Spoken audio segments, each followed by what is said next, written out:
नमस्कार, आदाब दोस्तों, मैं हूं Ayaz. A to Z India news में आज खबर आपको हम अलीगढ़ से दिखाने जा रहे हैं, जहां हमारे साथ आज एक ऐसी हस्ती मौजूद है जो वकीलों की आवाज़ उठाते हैं, वकीलों की समस्याओं को सुनते हैं और इस वक्त वो bar council of Uttar Pradesh के सदस्य पद का चुनाव भी लड़ रहे हैं।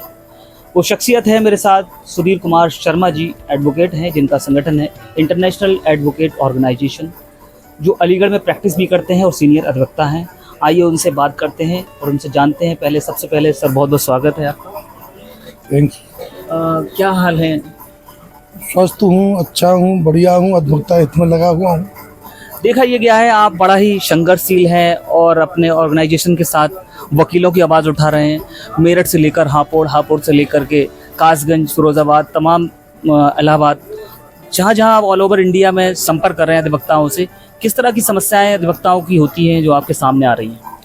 अधिवक्ताओं के सामने सबसे बड़ी समस्या एडवोकेट प्रोटेक्शन एक्ट को लेकर के है, जिसके लिए हमने हाई कोर्ट में एक पिटीशन फाइल कर रखा है 58/58/2025।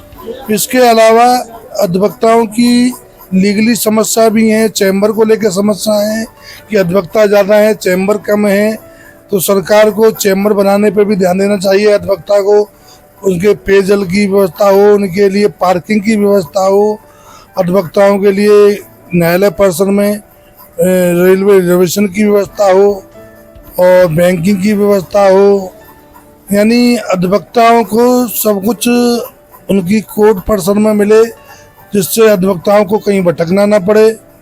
इस मुहिम पर हम लगातार कार्य कर रहे हैं और हमारा अधिवक्ता हित में सबसे बड़ा उद्देश्य यही है कि अधिवक्ताओं को न्याय मिले, अधिवक्ताओं को सम्मान मिले, अधिवक्ताओं को अधिकार मिले।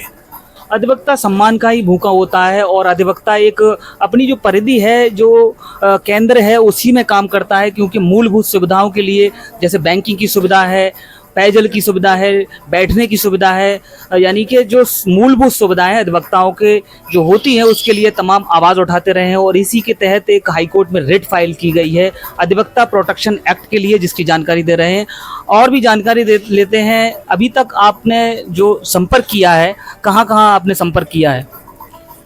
उत्तर प्रदेश के लगभग सभी जनपदों का भ्रमण चल रहा है। इसके अलावा ऑल इंडिया में कश्मीर से लेकर के और कन्याकुमारी तक हमारे अधिवक्ता कार्यरत हैं।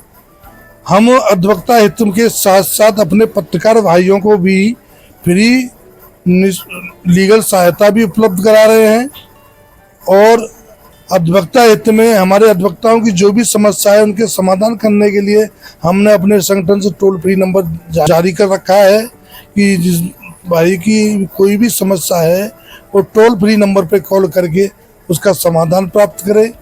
एडवोकेट प्रोटेक्शन एक्ट से संबंधित किसी भी अधिवक्ता के पास अगर कोई सुझाव है तो वो भी उसी टोल फ्री नंबर पे कॉल करके हमें बता सकता है। हमारा नंबर वेबसाइट पर, कुटुंब ऐप पर, जो हमारे इंटरनेशनल एडवोकेट ऑर्गेनाइजेशन की ऐप है, सभी पे मौजूद है, गूगल पे मौजूद है। आप जहाँ चाहेंगे हमारे संगठन के सदस्य अपने अधिवक्ता भाइयों के हित में कार्यरत हैं और वहाँ पहुँचेंगे, उनकी समस्याओं का समाधान करेंगे। हम ये चाहते हैं कि अधिवक्ता भाई जब भी किसी भी अधिकारी के ऑफिस में जाएं, उन्हें सम्मान मिले, उन्हें वरीयता मिले, उन्हें एक अधिवक्ता की गरिमा के साथ नवाजा जाए, क्योंकि सुप्रीम कोर्ट ने कहा है advocate as a court officer. तो हम ये चाहते हैं कि जब हमें कोर्ट ऑफिसर की संज्ञा दी गई है तो कोर्ट ऑफिसर का सम्मान भी दिया जाए। बिल्कुल, बहुत बड़ी बात की है। सुप्रीम कोर्ट ने कहा है कि कोर्ट ऑफ ऑफिसर होता है अधिवक्ता और इसकी मुख्य गढ़ी आपको बता दें कि पत्रकारिता भी होती है, यानी कि पुलिस की जो कार्यप्रणाली है और सत्ता की जो कार्यप्रणाली है उस पर सवाल उठाने के लिए पत्रकार बहुत ही महत्वपूर्ण कड़ी है।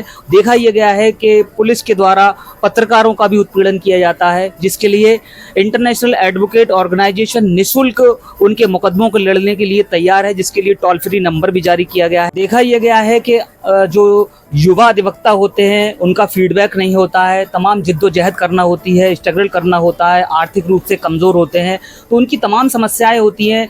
पुलिस से संपर्क करते हैं तो पुलिस की तमाम दुश्वारियां सामने आती जाती है और अपनी बात रखने में पूरी तरह से वो कॉन्फिडेंशियल नहीं हो पाते हैं, जिसके लिए अधिवक्ता नेशनल एडवोकेट ऑर्गेनाइजेशन है वो आवाज़ उठाने के लिए तैयार है। और इनसे संपर्क कीजिए, कॉन्टैक्ट नंबर है उस पर संपर्क कीजिए, वेबसाइट है उस पर संपर्क कीजिए, ऐप है उससे संपर्क कीजिए।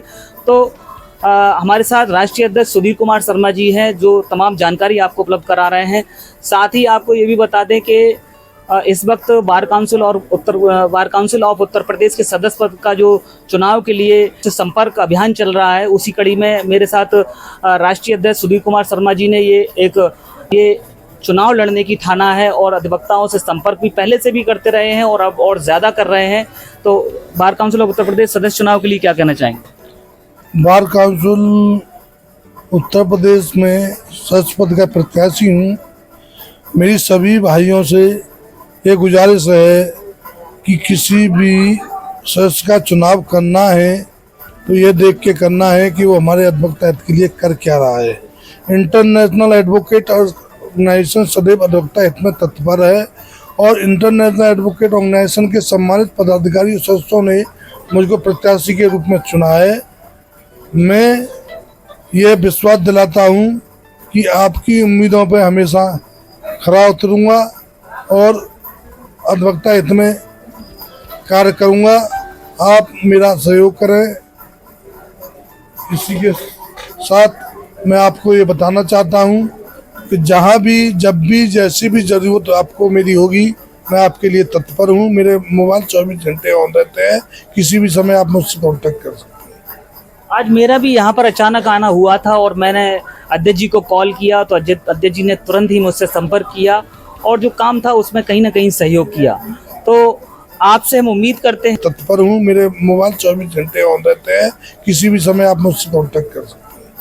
आज मेरा भी यहाँ पर अचानक आना हुआ था और मैंने अध्यक्ष जी को कॉल किया तो अध्यक्ष जी ने तुरंत ही मुझसे संपर्क किया और जो काम था उसमें कहीं ना कहीं सहयोग किया।